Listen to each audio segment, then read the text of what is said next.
जब 180 में केवल 37 ही मुसलमान। साबित करो फिर कैसे हुआ अल्पसंख्यक संस्थान। सीजीआई चंद्रचूड़ के सवालों का एएमयू ने क्या दिए जवाब।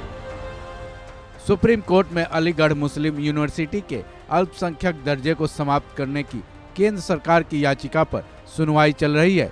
याचिका पर सुप्रीम कोर्ट की 7 जजों की संवैधानिक पीठ सुनवाई कर रही है। इस पीठ की अगुवाई सुप्रीम कोर्ट के सीजीआई डीवाई चंद्रचूड़ कर रहे हैं। इस सुनवाई के दौरान सुप्रीम कोर्ट में एक बड़ा सवाल किया गया है। सवाल यह है कि जब 180 में से 37 ही मुसलमान हैं तो इस यूनिवर्सिटी को अल्पसंख्यक संस्थान का दर्जा कैसे दिया जाए।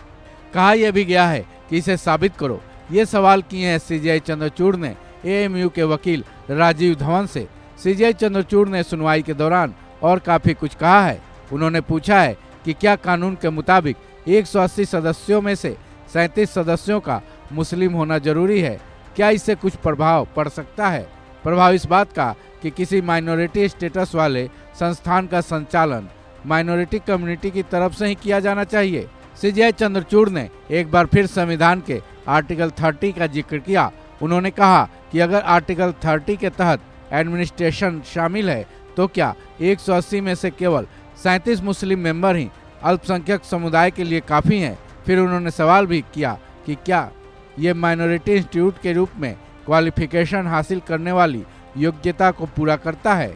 सीजीआई चंद्रचूड़ के सवालों के जवाब में एएमयू की तरफ से पेश वकील राजीव धवन ने अपनी दलील पेश की। उन्होंने कहा कि एएमयू को अल्पसंख्यक समुदाय की तरफ से स्थापित किया गया था, जिसका उद्देश्य भी यही था कि माइनॉरिटी कम्युनिटी की जरूरतों को पूरा किया जा सके।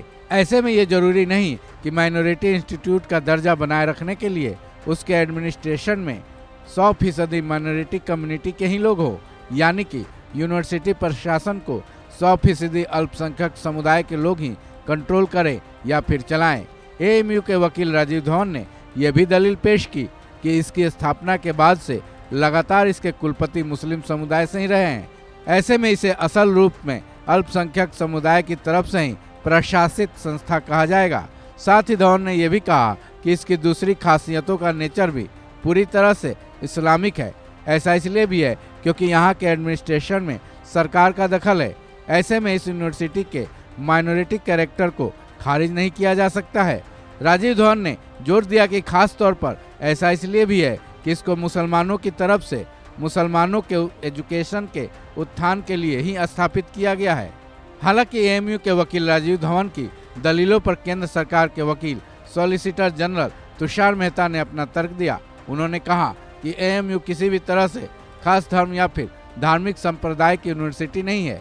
ऐसा हो भी नहीं सकता है। वजह यह है कि कोई भी यूनिवर्सिटी जिसे नेशनल इम्पोर्टेंस का दर्जा वाला घोषित किया जा चुका हो वो एक अल्पसंख्यक संस्थान नहीं हो सकता। गौरतलब है कि अलीगढ़ यूनिवर्सिटी के अल्पसंख्यक दर्जे का मुद्दा समय समय पर उठता आया है, लेकिन इस बार मुद्दा सुप्रीम कोर्ट के दरवाजे तक पहुंच चुका है। ऐसे में उम्मीद की जा रही है कि इस पर कोई पुख्ता फैसला आ सकता है। इस खबर में बस इतना ही। बाकी अपडेट्स के लिए जुड़े रहें वन इंडिया हिंदी के साथ।